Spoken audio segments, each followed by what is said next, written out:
여러분 그간 잘 지내셨나요? 오늘은 전문하사로 복무했던 분이 직접 제보해주신 썰입니다. 지금은 전역해서 웃으면서 말할 수 있는 추억이지만 당시엔 꽤 크게 남았던 사건이라고 합니다.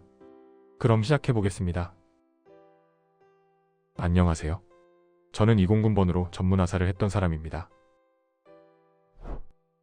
이제는 전역했고 하나의 기억으로 남은 이야기를 해보려 합니다. 사건은 제가 전문하사로 임관한 지 약 8개월쯤 되었을 때 일어났습니다. 병사 시절부터 자주포 조종수로 근무했고 임관 후에는 조종보직은 아니었지만 여전히 조종을 자주 하던 시기였습니다. 큰 사고 한 번 없이 꽤 오래 조종을 해왔던 터라 솔직히 말하면 그때는 자신감이 많이 올라가 있었습니다. 사고는 여름 더위에 모두 지쳐있던 날이었습니다. 업무를 마치고 병사들과 함께 복귀하던 중 다른 포대의 포상 근처를 지나가게 되었는데 그곳에서 자주포를 조종 가능한 사람이 없어서 보관호에 넣지 못하고 곤란해하는 선임부사관을 보게 됩니다.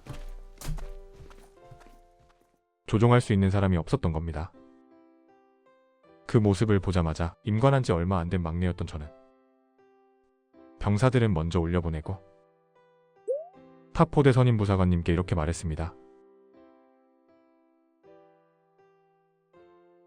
제가 조종해서 넣어드리겠습니다.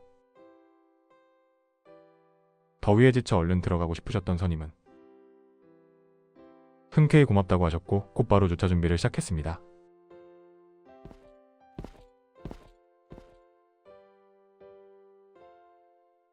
조종을 해보신 분들은 아시겠지만 자주포는 백미러가 있어도 사각지대가 굉장히 많고 차폭감 인지가 정말 어렵습니다.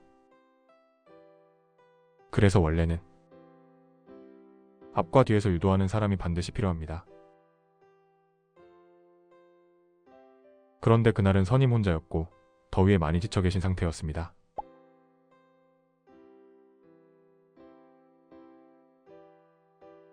저는 조종에 대한 자신감이 최고조였던 터라 제가 알아서 하겠습니다. 그늘에서 쉬고 계세요 라고 했고 선임은 아니야. 그래도 앞에 서 있을게 라고 하셨습니다. 제가 조종을 오래 했다는 걸 알고 계셨기에 크게 걱정하지 않으셨던 것 같습니다. 기동 준비를 마치고 조종을 시작했습니다. 탱크는 워낙 시끄럽다 보니 선임은 멀찍이 떨어져 있었고 저도 헬멧을 쓰고 있었습니다. 그렇게 기동을 시작했을 때입니다. 갑자기 선임이 굉장히 놀란 표정으로 다가왔고 저에게 손짓을 하며 뒤를 보라고 했습니다. 그때 뒤를 보고 정말 말 그대로 절망했습니다. 기둥 하나를 간신히 피한 채 보관호 벽을 그대로 밀어버린 상태였고 벽은 처참하게 부서져 있었습니다. 알고 보니 원인은 단순했습니다. 사각지대를 보완하기 위해 앞뒤로 유도자가 있어야 했는데 그렇지 않았고 저는 좌측에 있던 장애물을 피하려다 우측으로 너무 붙어서 들어갔습니다.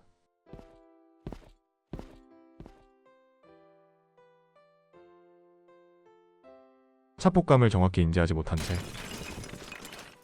그대로 벽을 밀고 들어간 겁니다. 문제는 탱크가 너무 시끄럽고 진동이 심해서 벽이 부서지는 소리도 부딪히는 느낌도 전혀 느끼지 못한 채 계속 후진하고 있었다는 것이었습니다.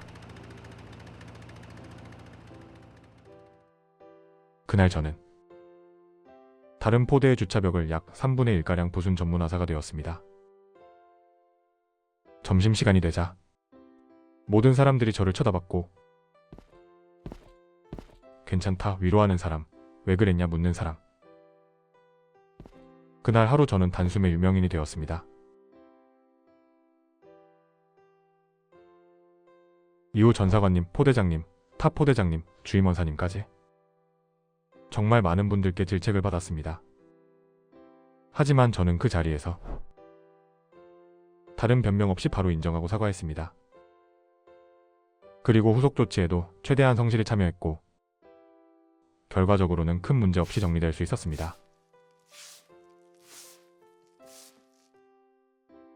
이 사건을 통해 저는 한 가지를 확실히 배웠습니다. 사고는 특정한 누군가만의 문제가 아니라 사람이 하는 일이라면 누구에게든 일어날 수 있다는 것. 그리고 중요한 건 사고 이후의 태도라는 사실이었습니다. 옳은 방식으로 사과하고 같은 일이 반복되지 않도록 노력하는 것. 그게 정말 중요하다는 걸 알게 됐습니다.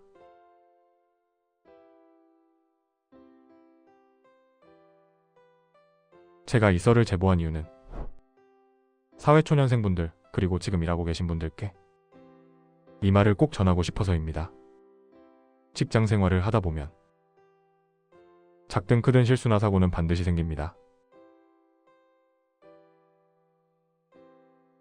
물론 죄송합니다. 한마디로 끝나지 않는 일도 있지만 사과는 생각보다 많은 마음을 돌릴 수 있고 많은 문제를 풀어주는 시작이 됩니다.